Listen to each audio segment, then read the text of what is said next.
ورحمة الله تعالى وبركاته. الحمد لله وكفى ثم الصلاة والسلام على عباده الذين اصطفى وبعد.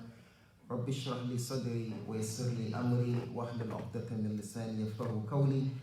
Inshallah, today is the 20th day of Ramadan, 1441 after the hijrah of the Prophet sallallahu alaihi wasallam, which is equivalent to May 13th, 2020, and we are continuing our class on Tafsir, Surah Al-Ma'arij. This is the second portion of the Tafsir.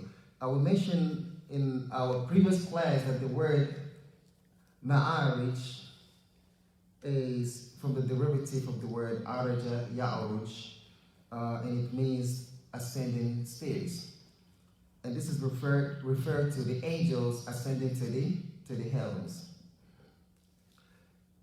And then we also mentioned that this surah addressed about the day of judgment as well, and the situation of the disbelievers who disbelieved and rejected the day of judgment, and how it will be a very difficult day for them. Because here the Messiah mentioned saying, وَكَانَ يَوْمًا عَلَى الْكَافِرِينَ عَسِيرًا, meaning that day will be a difficult day upon the disbelievers in particular. Even though it's going to be a difficult day for everybody in general, but there are stages in the day of judgment. You know, the stages where things will become very difficult upon everybody, even the Anbiya. Like we mentioned about the Hadith al-Shafa'ah, which is the greatest intercession, in which we will go to Noah, to Adam, then to Noah, then to Ibrahim. They will end up to Muhammad sallallahu alaihi wasallam, and all of them will say, "Nafsi, nafsi." I'm concerned about myself, and this is because of the difficulty of that day. But for those who are mujrimun, the Most High mentioned that they will wish that they can ransom themselves from the punishment of Allah the Almighty with their wives, their children, and with the entire people of the world. But of course, this is not going to be accepted from them. Then the Most High also mentioned the situation of, the nature of human being in general. That human being is impatient, right? Except for those whom Allah the Almighty exempted afterwards. The reason why the Most High said human being is impatient is because when he is tested with difficulties, he's not able to withstand it, right? But then when he is blessed with some fortune, instead of sharing the fortune, he wants to keep it to himself.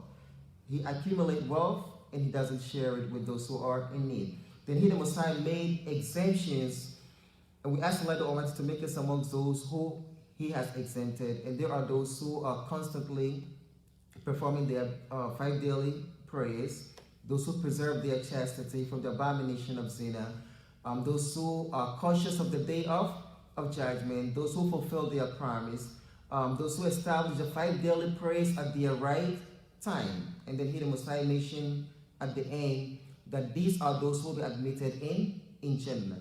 And today we'll move on to the next verse where the Most High said, فَمَالِ الَّذِينَ كَفَرُوا قِبَلَكَ مُهْطَئِينَ. He said, what's the matter with the disbelievers that they are hastening towards you? The word muhta'in, our noble scholar Imaam al-Qurtubi mentioned that the word muhta'in means musra'in, meaning they are hastening to the Prophet sallallahu alaihi wasallam to listen to the Quran. Here the Most High said, anil yamini wa anil shimali izin, meaning they sit by the right of the Prophet sallallahu alaihi wasallam and his left. They surround the Prophet to listen to the Quran. But unfortunately, most of them will listen to the Quran even though they believe that it is the truth, but they only ridicule the Quran and they reject the Quran. And some of them will defend the Prophet sallallahu alaihi wasallam, but they will still not believe. Like who? Abu Talib, right? Our noble scholar Imam al-Qurtubi, he mentioned that one day the Prophet sallallahu alaihi wasallam was praying in Kaaba, and Abu Jahl was sitting with a group of men from Quraysh, the disbelievers, right? So Abu Jahl said, who would go and mess up the prayer of this man, referring to the Prophet Muhammad sallallahu alaihi wasallam. So there was a man amongst them, his name is Abdullah ibn Ziba'ah. So he said, I would do so. So what did he do? He went and grabbed the feces of animal, camel, and blood. And he took it and he went and wiped it on the face of the Prophet ﷺ in his garment while the Prophet was praying. So the Prophet left the prayer and went to his uncle Abu Talib. And he said to Abu Talib, Ama tara ma fa'ala bi qawmuk. Don't you see what your people do to me? What they did to me. And Abu Talib said, Man fa'ala bika hadha? Who did this to you? Yabna akhi, oh son of my brother. So the Prophet ﷺ said, Abdullah ibn Ziba'ah. He said, Abdullah ibn Ziba'ah did this to me. So Abu Talib grabbed his sword and put it hung it around his neck. And then he said to the Prophet, come on, rise up, let's go. So the Prophet was following Abu Talib. And when they saw the Prophet coming with Abu Talib, they rise up trying to leave their city, their gathering. So Abu Talib said to them, remain where you are. If anyone rise up and leave, I will chop him into pieces with my sword. So all of them came back in and sat down. So Abu Talib came with the Prophet ﷺ, and the Prophet said, Abu Talib said to him, Man fa'ala bika hadha? Tell me who did this to you. So the Prophet pointed at Abdullah ibn Ziba'ah. He said, this is the one who did this to me. So Abu Talib grabbed pieces of camel and blood, same thing, and he wiped it on his face and his garment, and he did the same thing to all those who were sitting there. And he spoke to them in a very harsh manner. And then he turned back and walked with the Prophet ﷺ. So the Prophet ﷺ said to Abu Talib, Allah the Almighty has revealed a verse regarding you. He said, what is it? He said, Allah the Almighty said, وَهُمْ يَنْهَوْنَ عَنْهُ وَيَنْأَوْنَ عَنْهُ. Meaning they are defending him from being harmed, the Prophet ﷺ. However, they are distancing themselves from believing in him. So he said, you are defending me from being harmed, but then you don't believe in my message. So Abu Talib said to him, Wallahi lan yasilu ilayka bijam'ihim hatta uwassala fi turabi dafina. He said, by Allah, they will not be able to harm you as long as I am alive until I am hidden under the surface of the earth, right? And then Abu Talib said to him, I know that the religion that you brought is the truth, is a true religion, but had it not been because of the fear of the blame of the people and their insult, that I have left the religion of my forefathers and followed the religion of this, young man, you would have seen me to be amongst those who will believe in your message. And then he said, continue with your message. As long as I am alive, nobody will be able to harm me. But he still did not believe in Muhammad sallallahu alaihi wasallam. That is the reason why the day when Abu Talib was about to die, the Prophet came to Abu Talib and he said to him, oh Abu Talib, oh my just say one word, this phrase, La ilaha illallah. Say this and I'll stand for you on the day of judgment to enter Jannah. Abu Talib couldn't say it because the leaders of Quraysh are sitting there and they're saying, are you going to leave the religion of your forefathers and follow the religion of this young man? So Abu Talib said, Ala millati Abi Talib. Ala millati Abdul Muttalib. I'm going to die upon the millah of my father Abdul Muttalib. So he died upon the millah of Abdul Muttalib, which is the millah of Kufr, right? When that happened, the Prophet was very, very sad. And Allah the Almighty revealed the ayah in Surah Qasas saying, إِنَّكَ لَا تَهْدِي مَنْ أَحْبَبْتَ وَلَكِنَّ اللَّهَ يَهْدِي مَنْ يَشَاءُ. Indeed, you do not guide whom you will, but it is Allah who guides whom He wills. So the kuffar of Quraysh, they listen to the Prophet, but they don't believe in the Prophet. So he, the Most High, said, أَيَطْمَعُ كُلُّ امْرِئٍ مِّنْهُمْ أَن يُدْخَلَ جَنَّةَ نَعِيمٍ.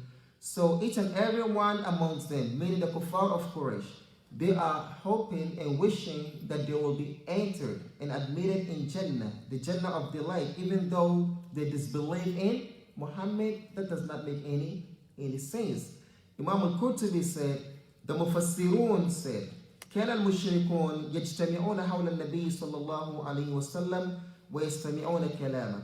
He said the idol worshippers of Mecca used to gather around the Prophet Muhammad sallallahu alaihi wasallam, and they were listening to his words, meaning the Quran being recited to them. فَيُكَذِّبُونَ, and they will belie the Prophet and they will reject him. وَيَكْذِبُونَ عَلَيْهِ, and they will fabricate a lie on the Prophet sallallahu alaihi wasallam. وَيَسْتَهْزِئُونَ بِأَصْحَابِهِ, and they will ridicule the companions of the Prophet sallallahu alaihi wasallam. Why do you think they ridicule the companions of the Prophet?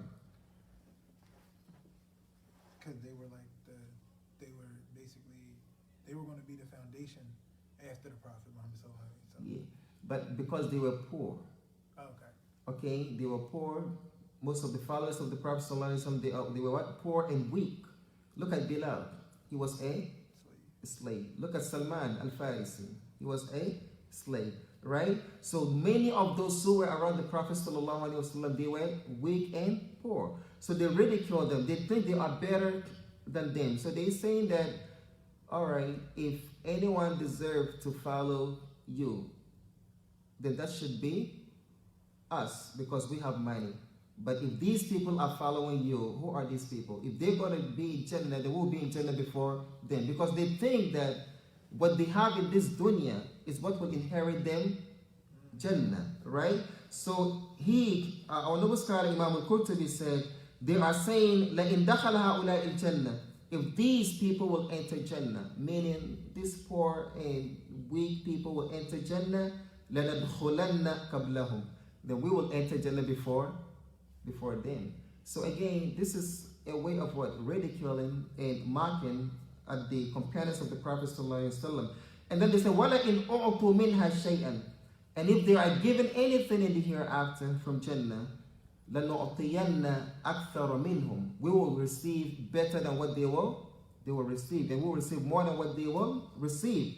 فَنَزَلَتْ, then he the Messiah revealed afterwards, أَيَطْمَعُ كُلُّ امْرِئٍ مِّنْهُمْ أَن يُدْخَلَ جَنَّةَ نَعِيمٍ, that each and every one of these mushrikun, idol worshippers, think or hope that they will be admitted in Jannah. Kalla, nay, their thought is just an assumption. Kalla, meaning they will not enter. أي لا يدخلونها, they will not enter it.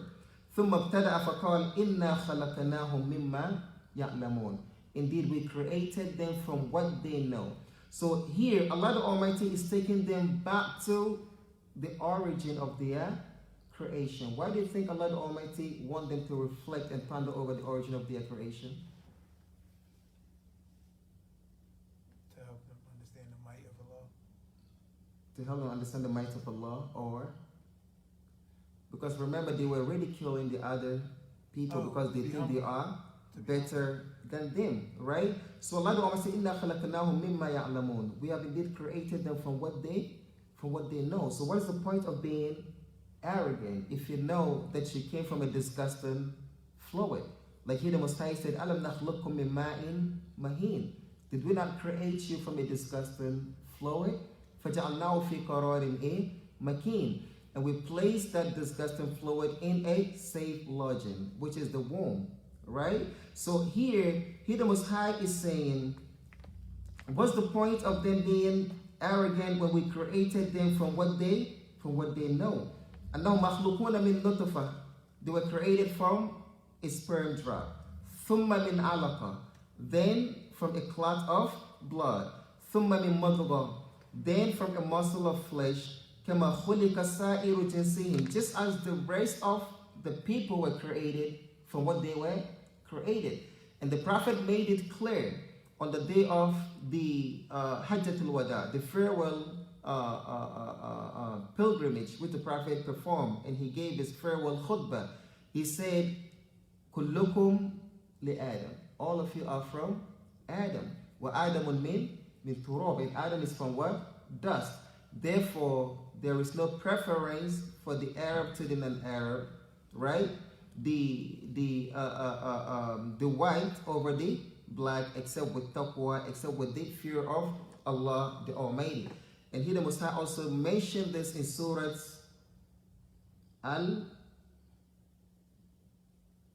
what's the surah? يا أيها الناس إنا خلقناكم من ذكر وأنثى وجعلناكم شعوبا وَقَبَائِلَ لِتَعَارَفُوا Surah Al-Hujurat.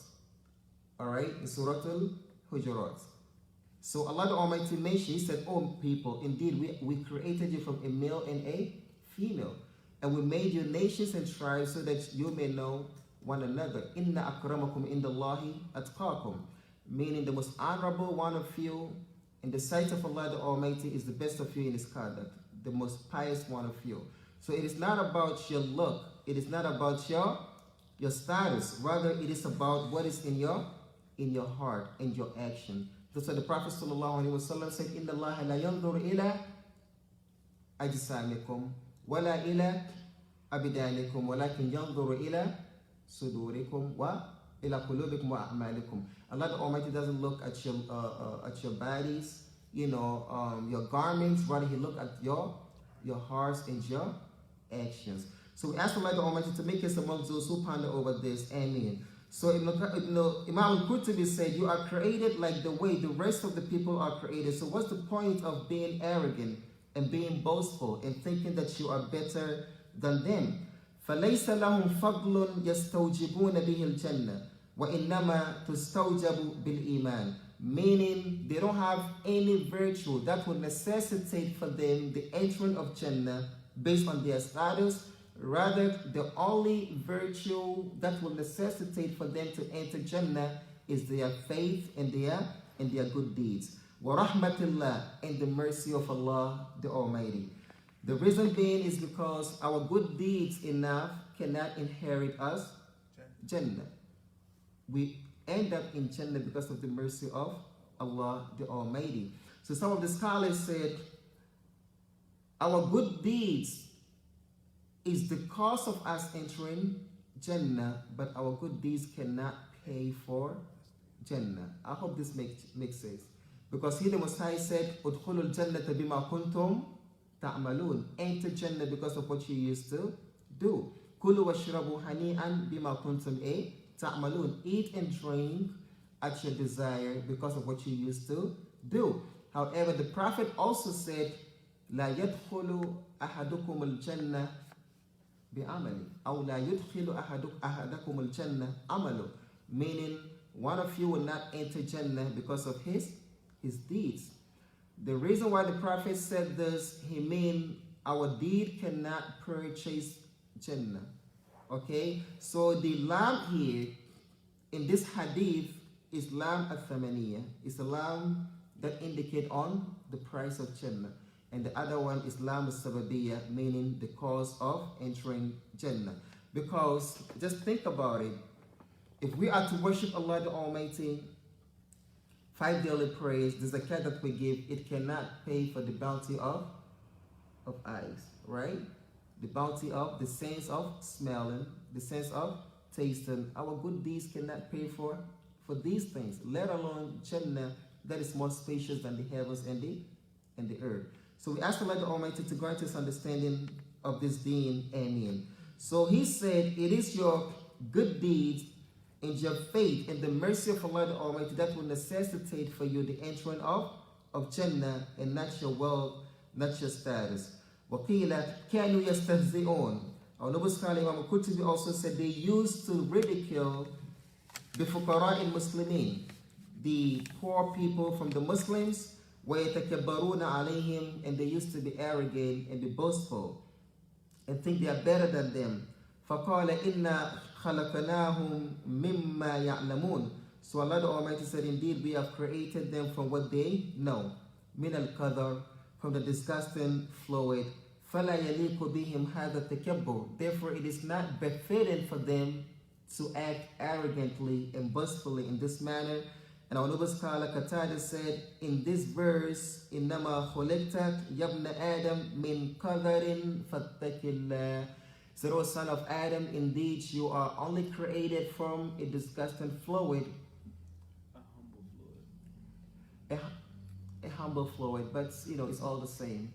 This we said a humble fluid. You don't like it being disgusting? It is disgusting because you don't want it on you afterwards, right? Right? So the word qadr means disgusting. So they use the word what? Qadr. Quran used mahin. When we say something is mahin, meaning something that is humiliating, right? Or the word mahin can also mean humble. So translation doesn't really give you the accurate meaning. It wasn't a translation. it was my tafsir. It's your tafsir, all right. So the whole point is, the scholars use here the word qadr. In Arabic, it means filthy. Actually, the word qadr means what? Filthy, which is disgusting. So the whole point I'm saying here is, even our noble scholar, what's his name, Abdullah ibn Abbas, when he recited the statement of Allah the Almighty, فَلْيَنْظُرِ الْإِنسَانُ مِمَّا قُتِلَ الْإِنسَانُ مَا أَكْفَرَ مِنْ أَيِّ شَيْءٍ خَلَقَ. He said, mankind is accused, referring to the kafir. مِنْ أَيِّ شَيْءٍ خَلَقَ. From what did he create him? مِنْ نُطْفَةٍ خَلَقَهُ فَقَدَّرَ. He created him from a sperm drop, and then he decreed his creation. ثُمَّ السَّبِيلَ يَسَّرَ. And then he eased the path for you to come out, meaning to come out from the belly of your mother to this world.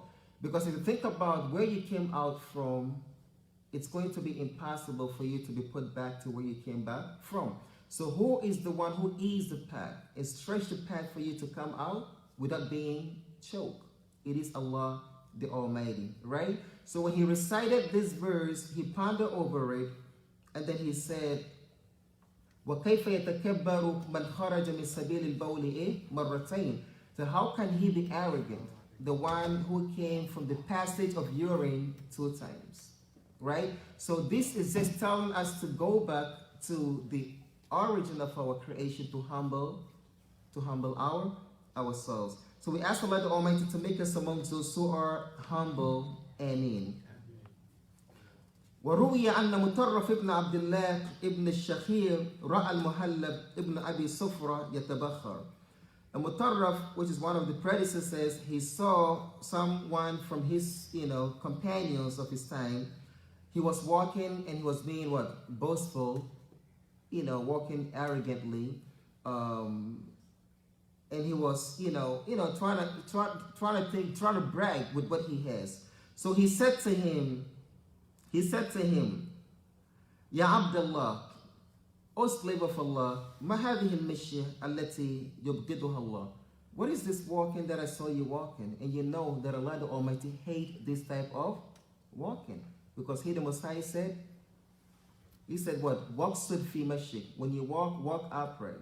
Waqdud min sawtik. And when you speak in a very low tone. Right? He also mentioned in Surah Isra, وَلَا تَمْشِ فِي الْأَرْضِ مَرَحًا. Do not walk on the face of the earth boastfully and arrogantly. Then he said, إِنَّكَ لَتَخْرِقَ الْأَرْضِ. Because no matter how strong you think you are, you will not be able to split the earth with your steps. And no matter how boastful you think you are and better that you think you are, then you are not taller than the mountains. Is there anyone that you come across who is taller than the mountain? Of course, no. Can anyone step on the earth, on the ground, and cause the ground to split because of his strength?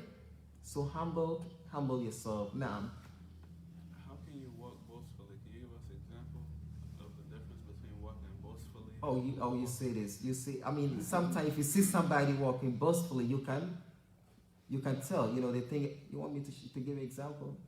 No, maybe Sam will give you an example. No, not me.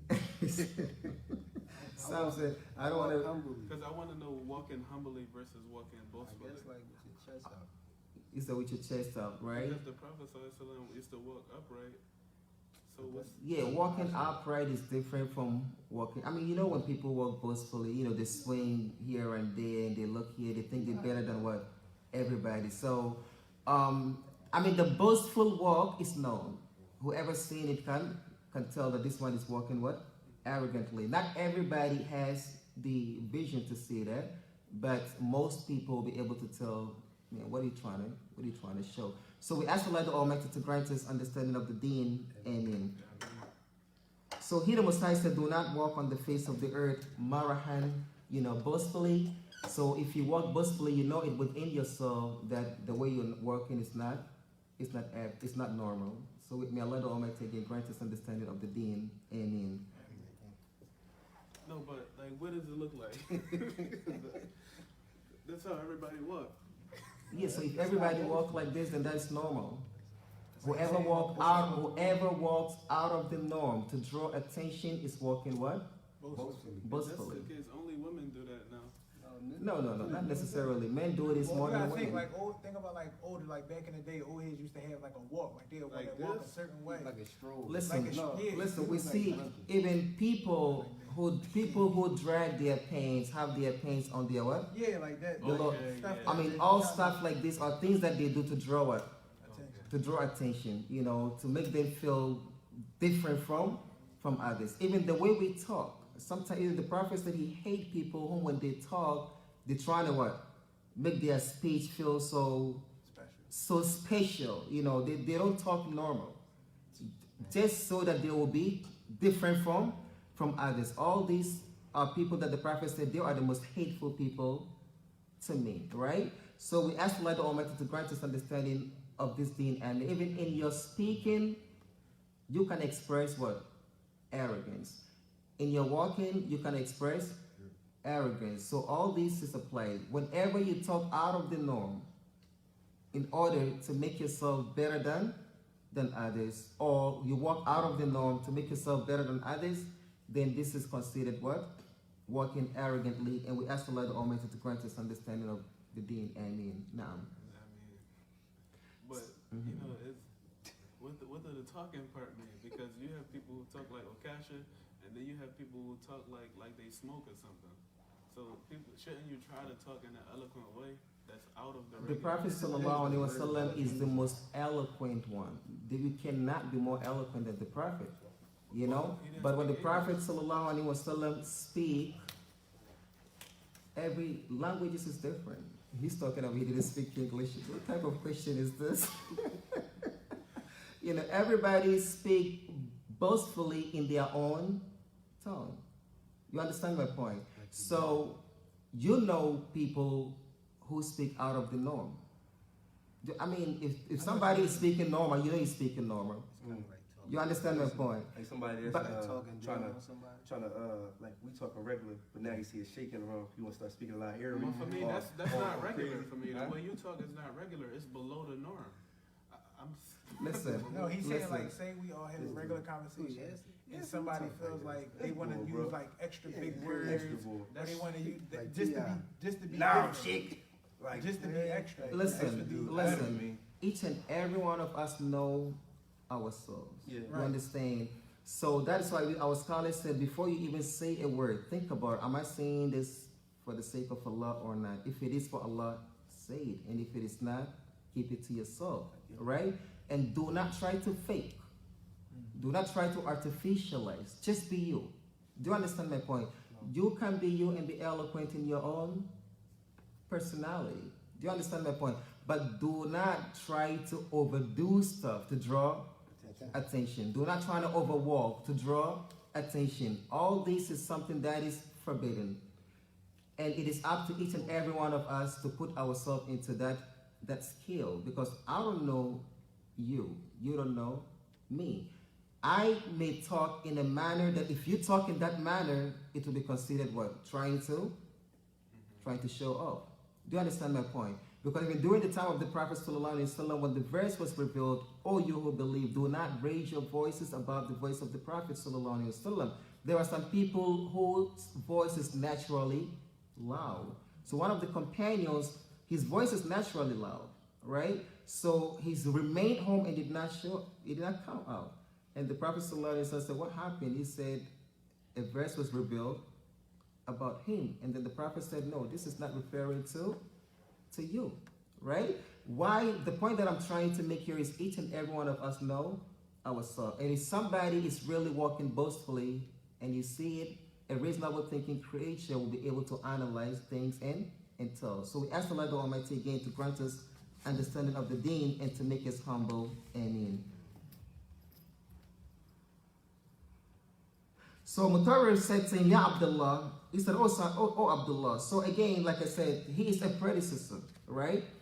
He's a good man, God-fearing man, and he saw one of his companions walking in a manner that is not appropriate. So he called him. He said, oh, son, oh, slave of Allah, ma hadhihi al-mashya allati yubghiduha Allah. What is this walking that you're walking? Allah the Almighty doesn't want this. It angers Allah. فَقَالَ لَهُ أَتَعْرِفُنِي. So he said to him, do you know me? Right? It's like, I see you, not you, okay? I'm just giving an example. All right? Walking in a manner that is out of the norm. You know, I see some arrogance in your walk, and I tell you, Ya Abdullah, what is this type of walking? Take it easy. Allah the Almighty doesn't like people who walk like this. And then he turned to look at me like, do you know me? Right? Even this question by itself, like, who are you? Right?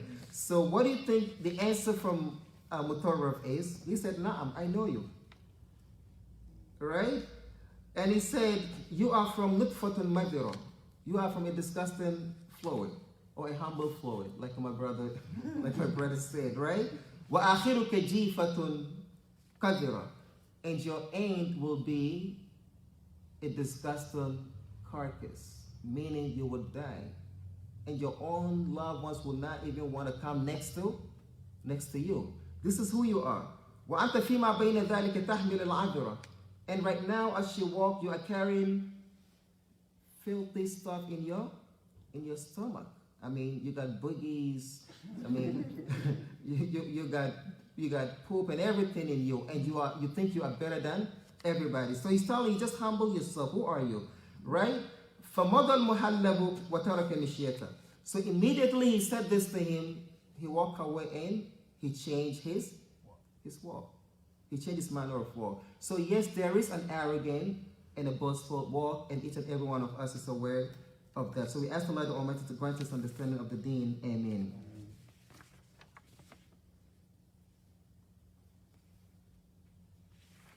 Our noble scholar Imam al-Qurtubi also mentioned the statement of Mahmud al-Warraq, who said, "Ajibtu min mu'jabin bisurati." He said, I'm amazed of that individual who is so proud and who is bragging with his surah, meaning his form, his feature. وَكَانَ فِي الْأَصْلِ نُطْفَةٍ مَذِرَةٍ. When his origin is نُطْفَةٍ مَذِرَةٍ, disgusting fluid. وَهُوَ غَدًا بَعْدَ حُسْنِ صُورَتِهِ يَصِيرُ فِي اللَّحْدِ جِيفَةٍ كَاذِرَةٍ. And the next day, meaning tomorrow, after this beauty that he's bragging with, he's going to end up being a disgusting carcass. And nobody will want to approach him. You know, you will die in stink. So what's the point of being arrogant? Just humble yourself. Allah the Almighty loves those who are humble. He loves those who adopt humility. And guess what? If you humble yourself for the sake of Allah, then Allah the Almighty will elevate you. But if you're trying to elevate yourself, then Allah the Almighty will humiliate you. That's why they said, whoever seeks elevation without the right, then he'll be humiliated with the right, right? And whoever whoever seeks elevation without the right will be humiliated with the right. So we ask Allah the Almighty to elevate us and not humiliate us. And if we seek elevation, we ask Him to help us to seek it in a manner that is pleasing to Him, and that is by being obedient to Allah the Almighty and doing things that Allah the Almighty commands us to do. So here the Most High said, فَلَا أُقْسِمُ بِرَبِّ الْمَشَارِقِ وَالْمَغَارِبِ إِنَّا لَقَادِرُونَ.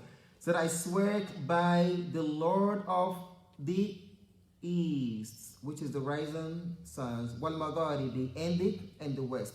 Allah the Almighty used the word East, meaning in plural form, and West in plural form, because as the sun rises from one part of the world, it sets from the other. So there are many Easts and many West. Not necessarily many East and many West, but many risings of the sun and many settings of the sun around the world, because it rotates.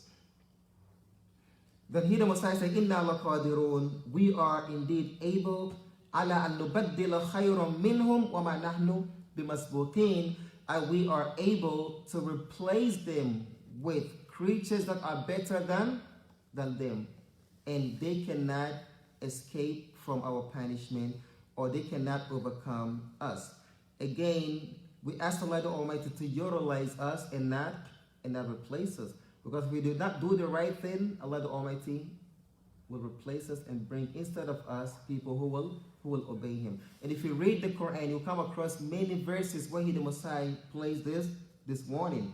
He says, Ya ayyuhan nas antum al-fuqara'u ila Allah wallahu huwa al-ghaniyyu al-hamid. He said, oh people, indeed you are all poor and needy. You are in need of Allah the Almighty, and He, the Most High, is al-ghani, the independent, al-hamid, the one who is worthy of all praise, right? In yasha yudhibakum, if He so will, He will get rid of you. وَيَأْتِ بِخَلْقٍ جَدِيدٍ, and He will bring instead of you new creatures. I mean, it happened with the people of Noah, alayhi salatu wasalam. God, Allah the Almighty, get rid of all of them. And we happen to be of those whom Allah the Almighty preserved after the flood of Noah, alayhi salatu wasalam.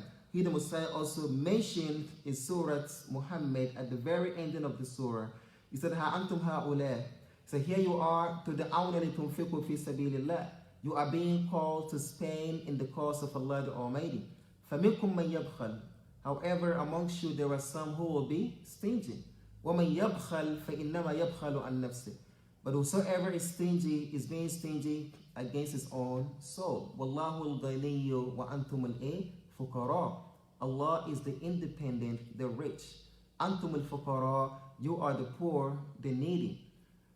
He, the Messiah, then said, وَإِن تَتَوَلَّوْا. If you turn your backs away from believing, if you turn your backs away from supporting and spending, يَسْتَبْدِلْ قَوْمًا غَيْرَكُمْ. He will replace you with a different people. ثُمَّ لَا يَكُونُوا أَمْثَالَكُمْ. And then they will not be like you. So we don't want Allah the Almighty to replace us. And if you don't want Allah the Almighty to replace us, then we have to do things that are pleasing to Allah the Almighty, to inherit His love and His pleasure. So He, the Messiah, said, وَمَا نَحْنُ بِمَسْبُوقِينَ أَنَا أَن نُبَدِّلَ خَيْرٌ مِّنْهُ مَا نَحْنُ بِمَسْبُوقِينَ فَذَرْهُمْ يَخُوضُوا وَيَلْعَبُوا حَتَّى يُلَاقُوا يَوْمَهُمُ الَّذِي يُوعَدُونَ. And right here is a warning. Allah the Almighty said, فَذَرْهُمْ, meaning leave them, the people of Mecca. يَخُوضُوا وَيَلْعَبُوا, let them indulge in their kufr. وَيَلْعَبُوا, and let them continue to play. حَتَّى يُلَاقُوا يَوْمَهُمُ الَّذِي يُوعَدُونَ, until the day when they will meet the day which they have been promised, which is the day they will die, or the day of judgment. Because once you die, your hour has established, like our scholars said. So do not ask, when is the hour? When is the hour? Because the beginning of your death, the day that you will die, is the beginning of your journey to the hereafter. Because this is when you will move from the stage between the two stages. So we ask Allah the Almighty to grant us understanding of the deen. Ameen. He, the Messiah, said, فَذَرْهُمْ يَخُوضُوا وَيَلْعَبُوا حَتَّى يُلَاقُوا يَوْمَهُمُ الَّذِي يُوعَدُونَ. Let them continue to indulge in their disbelief and to play until they will meet the day in which they have been promised. يَوْمَ يَخْرُجُونَ مِنَ الْأَجْدَاثِ سِرَاعًا كَأَنَّهُمْ إِلَى نُصُبٍ يُوفِدُونَ. On the day when they will come out of their graves in haste. They will come out of their graves in haste. كَأَنَّهُمْ إِلَى نُصُبٍ يُوفِدُونَ, as if they are aiming at a banner that they want to arrive at. Allah the Almighty, خَاشِعَةً أَبْصَارُهُمْ تَرْهَقُهُمْ ذِلَّةً, meaning they will be downcast, they will be humiliated, and you will see the traces of humiliation in their face. تَرْهَقُهُمْ ذِلَّةً, they will be covered with humiliation and disgrace. ذَلِكَ الْيَوْمُ الَّذِي كَانُوا يُوعَدُونَ. He, the Messiah, then completed the surah, saying that is the day in which they have been promised. So we ask Allah the Almighty to make us amongst those who read His book, ponder over their meanings, and put them into practice. Ameen. We ask Allah the Almighty to make us amongst those who humble themselves in their actions, in their speech, in their walking, and in all of their affairs. Ameen. أقول ما تسمعون واستغفر الله العظيم لي ولكم If you have any question or any comment, we will take it to the best of our ability. Jazakumullah khairan. No. What's the difference between nusub and nasub? Nusub and nasub. The word nusub is an idol, okay, and the word nasub is like a banner that is what? That is pitched, okay, or that is carried. So Allah the Almighty said, "Wala how did the ayah go?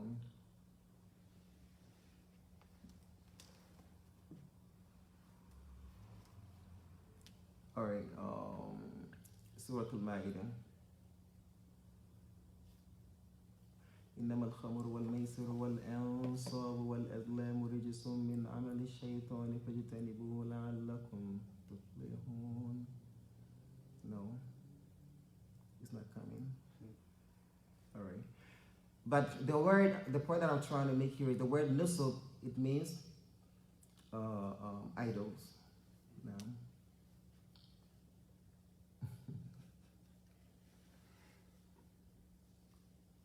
You mentioned mudgha earlier. Is there a farq between a mudgha and qalb? Mudgha means something that you can chew. The word mudgha is from the derivative of the word madagha, right? Yamdugu. Okay, so usually what do we chew in our mouth? You chew food or gum or muscle of flesh, meat. You put a meat in your mouth, and so the word mudgha is referred to something that you can put in your mouth and chew, something that is chewable. All right. So from a clot of blood, we become like a muscle of flesh that you can put in your mouth and chew. All right. But mudgha here, the heart is referred to mudgha because it's also a muscle of flesh that do not have any bone in it, meaning it's chewable, you can chew it now. So again, heart is called mudgha because it's a muscle of flesh. Yeah, so any muscle of flesh can be referred to mudgha now. Does anybody have any questions? That's why. All right. So the word nusub, like here the Messiah mentioned in Surah Al-Ma'idah, saying, "Hurrimat alaykum al-maytatu wad-damu wa-lahmul khinzir wa-ma uhilla li-ghayri Allahi bih wal-munkhaniqatu wal-mawqudatu wal-mutaraddiyatu wan-natiha wa-ma dhubiha ala al-nusubi wa an tastaqsimu bil-azlam." So ma dhubiha ala nusub is any animal that they slaughter to the nusub. And nusub here means idol. Yeah. So again, that is the word I'm looking for, and it's in Surah Al-Ma'idah. Yep. Yeah.